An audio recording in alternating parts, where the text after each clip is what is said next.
Welcome everyone to the Dreambuildrs podcast. I am super excited for this upcoming episode because in this episode, we're going to talk about becoming more of who you were born to be and less about who you have been conditioned to be. And of course, what the steps are that you can take to decondition. And I've invited a very special guest today who knows all about that. And I'm very delighted to introduce to you Rúna Magnúsdóttir. Now, Runa is a leadership coach and a mentor for changemakers and thought leaders. And she's also the co-creator of the Game of Boxes and the co-creator of the No More Boxes movement. Runa, thank you so much for coming on the Dreambuildrs podcast. Oh, it's such an honor. This dream building podcast, just the name itself is intriguing. Let's start this inspiring conversation. Now, Runa, last time you told me, and I would love to start with that for people to get a kind of a big picture of what you're doing, that you have a very ambitious goal with the No More Boxes movement of reaching more than 100 million people. And you've already established more than millions of contact points by that time, I believe. Yeah. Wow. Yeah, So this is for me very inspiring also with what I'm building with Dreambuildrs right now. So can you tell us perhaps a little bit about what the No More Boxes movement exactly is and how you came to build that and what it means for you as well? Yeah, I would. It's a lot at once, right? Yeah, exactly. Why don't we just start with how did this whole thing start? Because I think many people will actually relate to that beginning.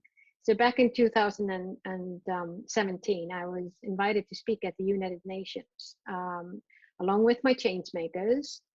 It was a conference called Impact Leadership Global Summit. And this conference was looking at 3 out of the 15 UN Sustainable Development Goals on gender equality, peace, and sustainability.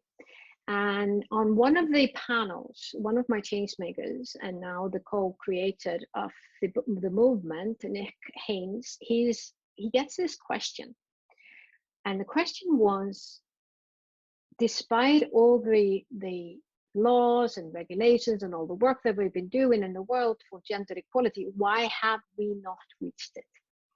And Nick answered, well, it's actually a very simple reason why we haven't reached it. It's because we keep putting people into boxes. And although we do that as a way for us to understand things and get our head around things, the problem is when we expect people to live and behave as these boxes. And Jochem, there I was at the UN, and I'm listening to him, and I kind of like, it just struck me what he was saying. It kind of just I went, whoa, hang on a minute. I've been an advocate for gender equality for as long as I can remember. I come from a country that has been ranking #1 for gender equality for, I think, the past 11 or 12 years. I am the past vice president for one of the largest organizations, women's business leaders here. I can go on and on. And one of my biggest issues as we have been moving forward in Iceland, my biggest issue has been about the more we move forward to this, the more gap I've been noticing between, here comes the man box and the woman box. So has been that was never my intention. My intention and what I was thinking when I was in this whole movement of wanting to see more equality, I was seeing it, my vision was how about if we use our diversity, our skills, our experience, our, all of these things that we are and we come as human beings into the world. Never this division. And as Nick is saying that, I'm thinking, wow, yeah, it's when we start to generalize and we say, men are this, women are that. And forgetting that we are all sorts. We're not just one thing in either box. It's kind of like we could get everything. And this is where we start to talk about we start, and we never go into the discussions. We are always in some, just, well, the conversation never goes into what the real issue.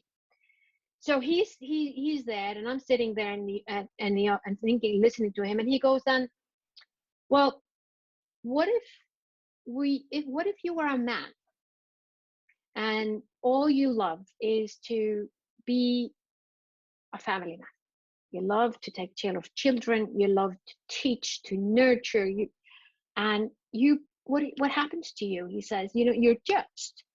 You're judged, and you're said that you are wrong. You're said, man up, what, don't be such a you get all these labels on you. Yeah. And then I thought, oh my God, I started to think about my ex-husband. He was actually a stay-at-home dad the last 3.5 years of our marriage. That was in the other century, before the year 2000. And I started to think about, wow, that's so right. I remember he was so judged for being a stay-at-home dad, but there was something more that happened to me there. I just kind of like, as I'm sitting there, I'm thinking, and all of a sudden I think, oh my God, I who thought I was so open, so ready for people to be, just to show up who they are and accept them where they are, and I had told myself that's who I am, I thought I was the good person. There I just saw I had actually judged him myself unconsciously. And then I listened to Nick as he goes, and he said, well, what if you're a woman, you're born as a girl, and you are fast forward, you are go-getter, you want things to happen, you want to see things become reality, and you are on it. And again I go, holy moly, he's talking about me. And I remember being a girl and my mom begging me to go, put on some dresses, and I didn't want that. I wanted to be just dress up casually. And I remember my parents saying, Runa, don't be so confrontational, you should be more of a lady, and I'm thinking, whoa, all of those times when I remember being told that I wasn't good enough, that was not the way that I should behave because I was a girl. So there I am at the UN, and I literally, I think we can call this a matrix moment, don't you think?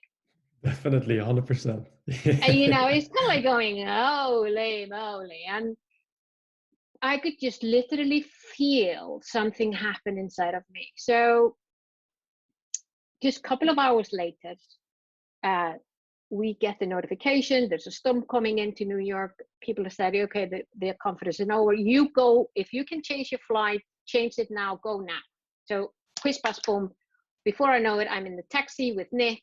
We're going to the airport. And because of all this craziness that was going on in New York at the time, that taxi ride that should have taken 40 minutes, it took 2.5 hours. Wow. And in that taxi, we kept on talking about boxes. We talked about how boxes have been showing us the ugliest part of the world: slavery, concentration camps, how boxes have been putting people down because of how they look, or their skin color, or their gender, or their religion, or whatever. And we decide in that taxi to do something about it. We basically decide, okay, we need to step up. We need to start create some different way of seeing things. We need to help people to just understand that we are all in it together. And unless we all raise our consciousness in this, and we start to have different type of conversations and question the boxes that we have been socially conditioned to believe that we are, and that's how we should or should not behave. So in that taxi, we decided to create a movement. In that taxi, we decide to write a book. In that taxi, we decide that this was it. And when we left, I was going to Iceland, he was going to the UK. We said goodbye to each other at JFK. That was our plan. 6 months after that taxi ride, actually to the date, we had our first international meeting. We in a partnership with the Icelandic Embassy in London, where we had conversation with some of the leading experts in the gender equality field in the UK. Mm-hmm. 9 months to the day, the book was published, The Story of Boxes, The Good, the Bad, and the Ugly. The Kindle edition, and then later on the print version came out. And we have, till this day, we have been looking at, in partnership with experts in the world in neuroscience, in energy fields, in raising consciousness. We've been looking at how can we help humanity to be more aware of the boxes that we are putting ourselves into and others, because the moment we put ourselves into one box, we're putting another person into another. And we are doing it, all of us. And the more that we go into this field of how can we change our firing and wiring in our head, how can we change our pattern, how can we help people doing that, from all that work, the game of boxes was created. And that is one of the tools that we're using today, because we saw, we can go, this is serious method, Jochem. I mean, this is serious method, but I believe that we cannot do this unless that we put some lightness into it, some fun into it, we laugh at it because it's ridiculous. Yeah. Thank you so much for sharing that, Runa. And well, I think this is like super inspirational, because like what you said, we've been put in boxes since, since we were kids, right?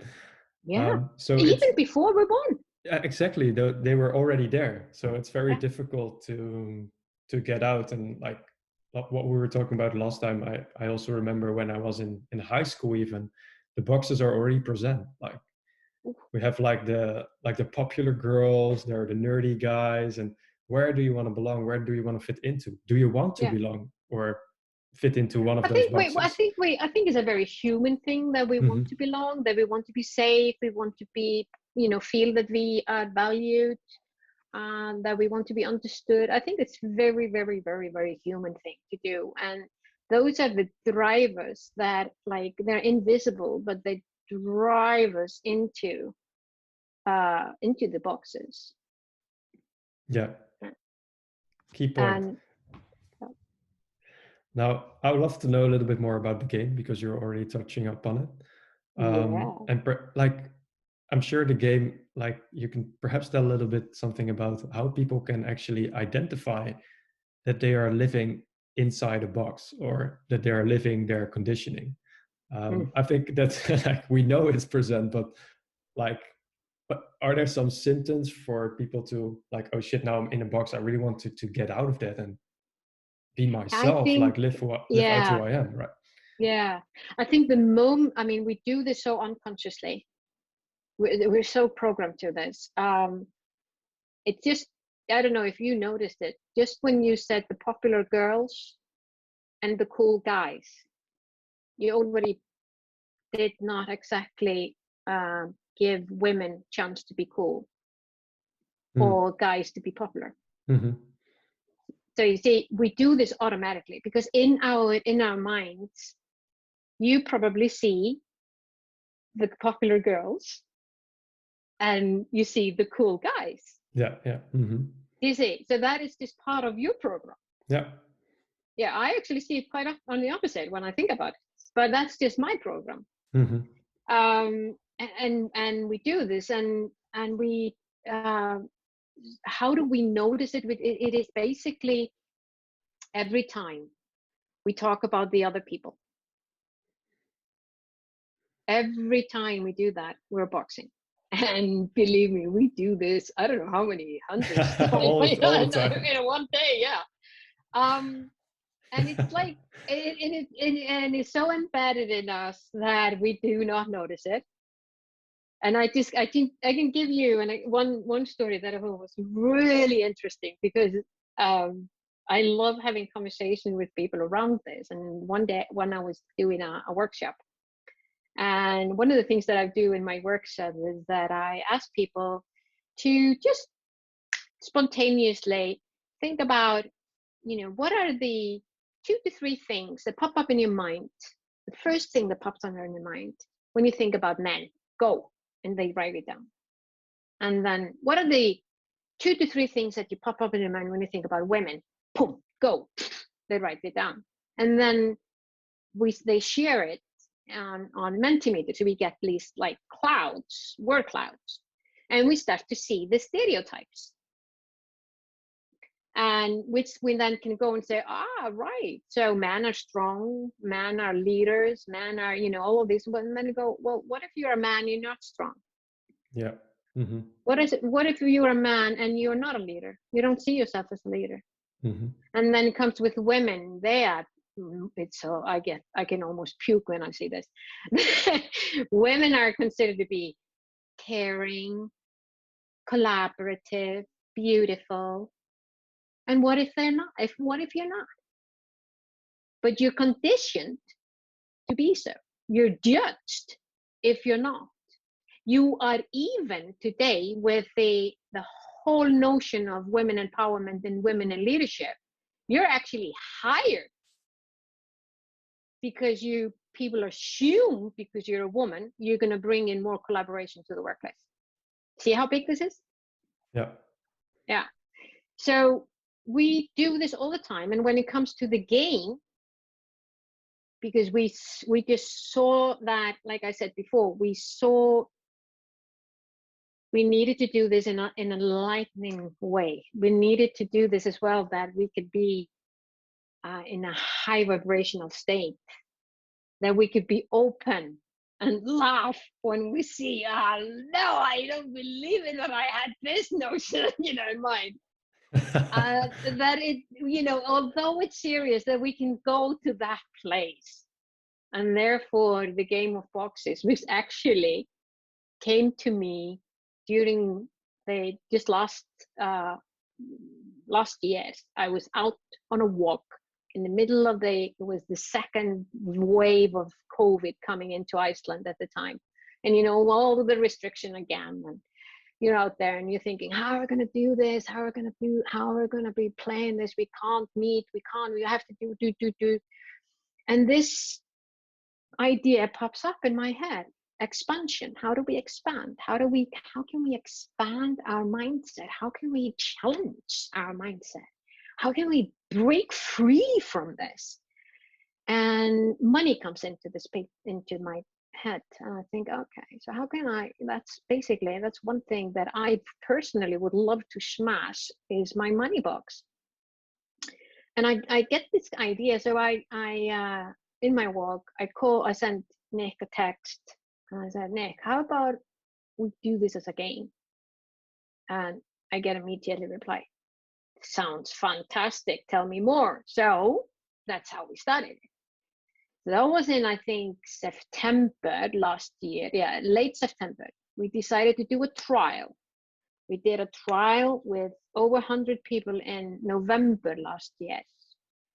And we could not believe the results. We were like, oh gosh, this does actually work. And so we did another go in January, and then in June, and there was a group of people from Israel that played in September, and now we're doing another big one which is just an international one, with people from all walks of life. We're not going to box people in. They're going to play with us in the game starting November 1st. And so what we do is, just if I tell you quickly, how does the game go about? So it's all about an imagination. It's all about our imagination. So day one in the game, Nick and I, in our generosity, we give all players an imaginative $100. It goes into their account. And all they have to do is to spend it and share in a closed Facebook group what they spend it on. Imaginary. Yeah. Mm-hmm. Very important, because it became so real the first time we did this. There were a time we thought, oh my God, are people actually spending it? Are they going to sue us for spending all this money? But we're like, no, we got really scared. But anyway, that's a sidetrack. But second day, we doubled the amount, and you have $200 to spend. Third day, you have $400. Fourth day, you're $800. $1,600, $3,200. On we goes, and you're into million before you know it. And there's only one rule: you can't save it.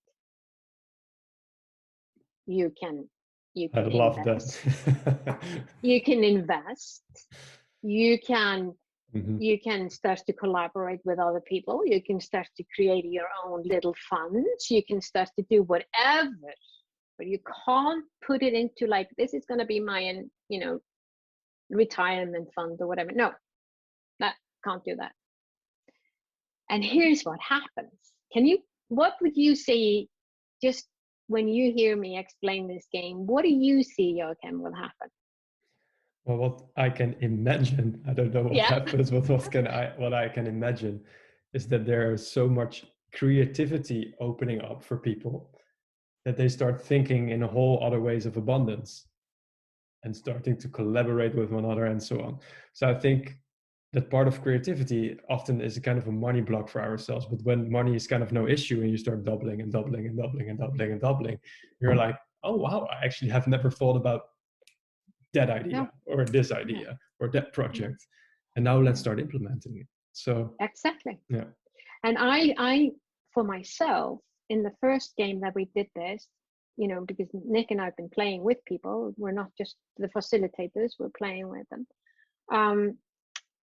One day I was Googling, I was thinking, oh, I really would like to go some exotic, travel somewhere. You're in COVID, everyone is stuck and you really want to do something. So I started to Google, and I found this fabulous cycling trip in Croatia. I never thought about that.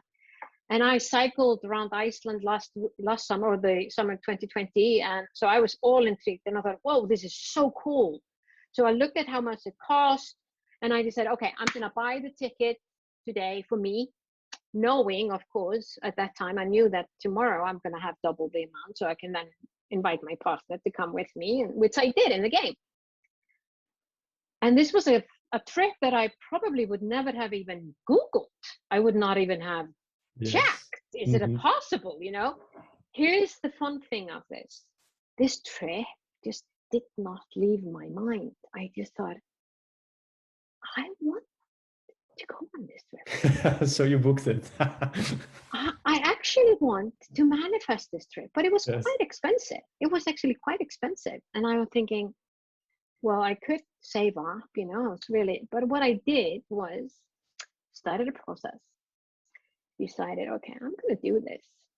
And then this September, my partner and I did for a whole week. We cycled, and we were on a boat that went between the islands of Croatia, and we were cycling during the day, and the boat picked us up. It was an amazing trip. That not only did I live it when I was doing it in the game, I then lived it, experienced it in the real time, whatever is real. Wow. And that's also the intention of the game, right? In the end, that it kind of becomes real in real life, maybe. Real. Yeah. And because what we're doing, if we look at the biological things that we're doing in this, is that we are teaching our body, literally teaching our body how it feels to feel anything different than what we feel on a day-to-day basis. So we're teaching them the feeling of abundance. We're teaching our body how it's gonna feel like when there is nothing stopping you financially. How, and for most people, we see often that it's about freedom and being valued. And so as our mind is really is consistently showing us, and it's the language of our mind is one thing, but our body is constantly showing us the language of our feelings. So when we feel good, our body shows that, and we are vibrating as that feel good person. So it has on so many layers. This game is on so many layers, opening things up and creating different mindset. It's smashing so many of our limiting beliefs. It is expanding, and it's creating all of these collaborations and connections with people that we are playing with, people that we don't know, but we come to know them through that game. And we come to see that we are more connected than the boxes are showing us on in our day-to-day life. And the connection is more real than we think. It's just as much as of an illusion to say that we are divided as to witness and feel how united we actually are. Wow. Thank you so much for sharing that, Runa. Now, apart from the, let's say, kind of the financial or the kind of money blocks that we have in order to really, kind of step out of a box and become more creative and become more of the person that we're kind of designed to be from our birth, could you perhaps tell a little bit about your own journey of how you have deconditioned yourself, of what kind of process you have used yourself to do it? I know you wrote also a book that had that 3-step process. Yeah. But it would be lovely also to give your own experience and tell how you did it. Yeah.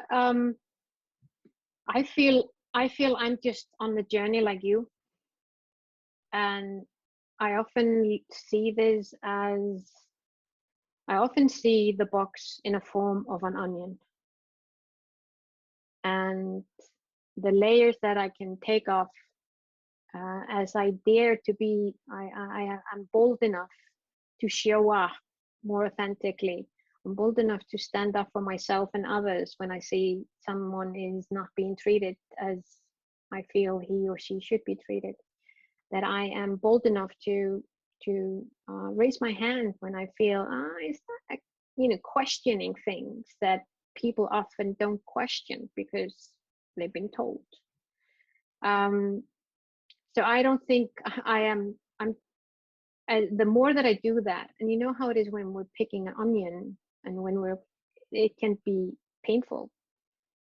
You cry sometimes when you're chopping an onion because it goes into your eyes. And the similar thing is, as you go take one layer, you might want to be, there's one thing of saying consciously, oh, I would like to be a free person, and I would like to be blah blah blah out there. And so there's one thing of saying it, and another thing going through it. It can be painful because some of these limiting beliefs, they're just holding us back. So what I felt has been really important for me on this journey is to be aware that I am programmed, and stop sometimes especially when I feel something is nudging me, like something is irritating me, to stop then and ask, where does that come from? Why is that irritating me? And understand that, and just be kind to myself in that process. Second of all, is self-awareness, actions. So I'm questioning my preformed thinking, listening, and acting is something that might have worked for me in the past. It might have been, as a little girl, someone came to me and did something to me that gave me a wound, and I decided that I was never, ever going to do that again.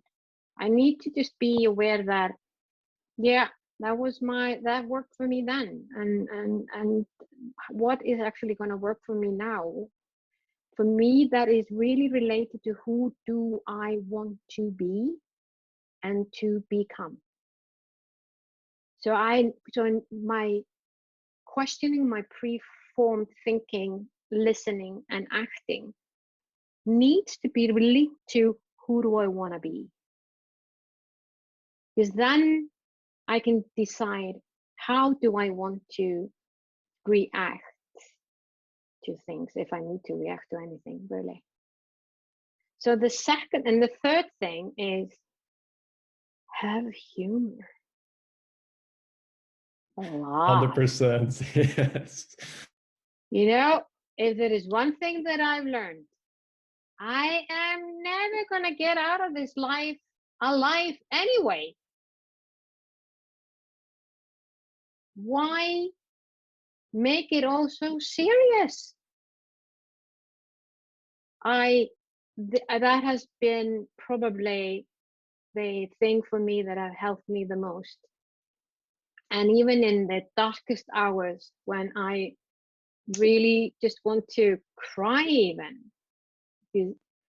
I've been able to laugh and say, laugh at myself now. Oh, Runa, really, really, really, is it really worth it? And you go, nah, it's not. It really isn't. Yeah. Thanks for sharing that, because I totally resonate with that as well. Yeah. All right. So the 3 steps to decondition. Thanks for sharing that process, because I fully resonate that, deconditioning, what you said, can be quite, painful, and it can challenge the beliefs that we've held for a very long time. Yeah. And, it can be scary to then just open up and let go and step up for who you really are, right? And sometimes we're just not ready, Jochem. Sometimes we're just not. Sometimes we feel like, yes, I need to do this, but I'm not ready to do it at this moment. And that is okay. I find it's easy when that comes up for me.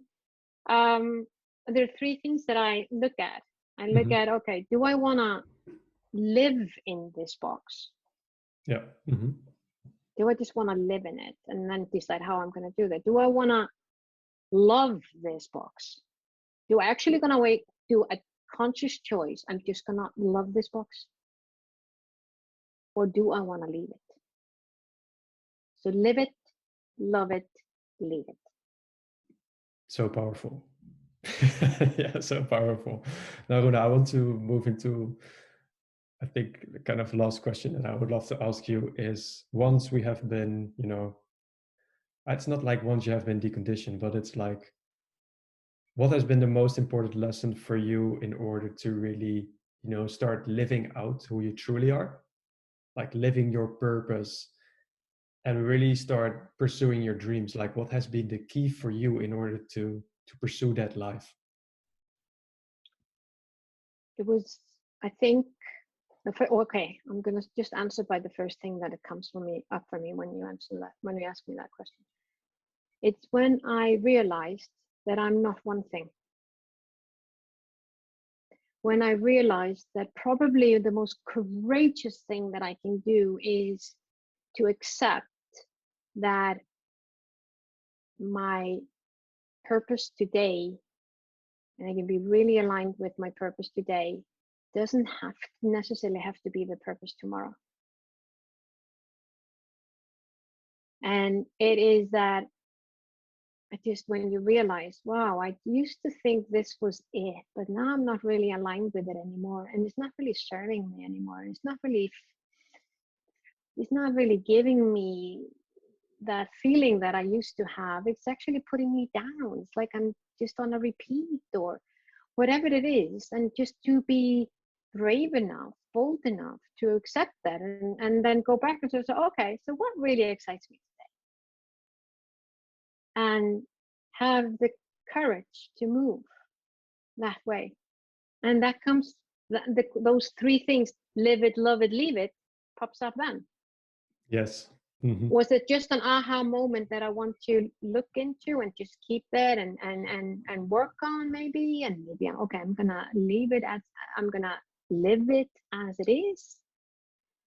And as I'm pondering through this, or am I ready to make that move? But it was a big aha moment when I realized I don't have to be one thing all my life, because I'm not. I'm many things and so much more to explore.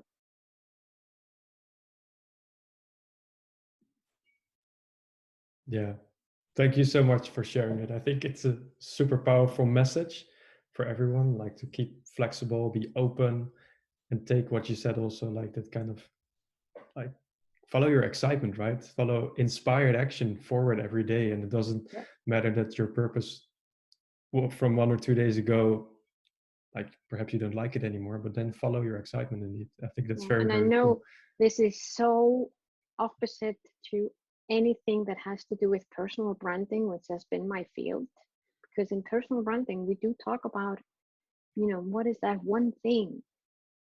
Be known for that one thing. Mm-hmm. And you can be known for that one thing when you do the road that I'm talking about, but it is not the same way as we've been taught how to do it. For sure. It's a different way to do it and to build your brand as the multiple dimension that you are. Yeah, 100%. Runa, thank you so much for sharing this, for sharing all your inspirational insights.